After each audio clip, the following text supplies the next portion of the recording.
As part of the great personalities present at the Afreximbank annual meeting is the Nigerian businessman Aliko Dangote.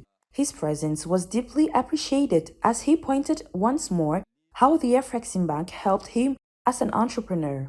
And I can tell you, without Afreximbank, there is no way entrepreneurs like us will even grow at all. Wow. That is a fantastic validation. Afreximbank actually, they did more than enough. I even said it during my speech. First of all, they believe in what we are doing. That's number one. Number two, they do understand the business. Number three, they know that, yes, it is a must for us to have a refinery in Nigeria or anywhere in Africa, because as we speak today, out of 55 countries in Africa, only 2 countries are not importing fuel.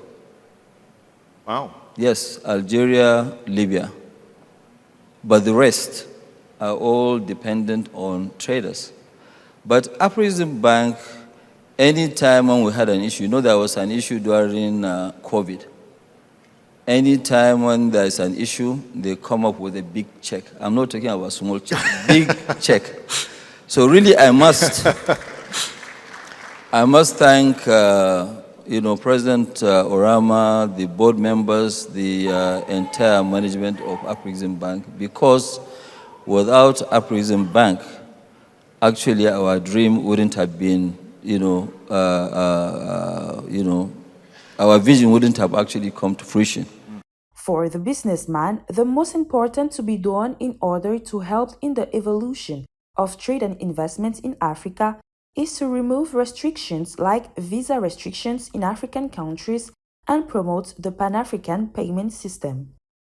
What I keep saying is that, yes, AfCFTA is the greatest idea. It will help to grow all our economies. It will create massive amount of jobs. Most of these youth that we have that are littering around, they will be able to have jobs. But we have to cooperate. We have to make sure that, things move. I don't want to now be in a position where I used to be, because right now I have the African passport. But the African Union passport allows you to move around, even though there are about 2-3 countries that are not agreeing up to now. I don't know why. But you see, if I have to get a visa to get into country A as an African, and now we go with a British guy or maybe a Nigerian, it has happened to me, a Nigerian holding British passport, he was allowed in, and we're arguing, debating about my visa. And I'm the one, and I'm the one with the money. Can you imagine? Yes. Can you imagine? So I think what maybe African countries they need to do is that, why don't you give Africans visa on arrival? That will facilitate trade. Yes. If you are making life difficult for me, there's no way I'll go and invest.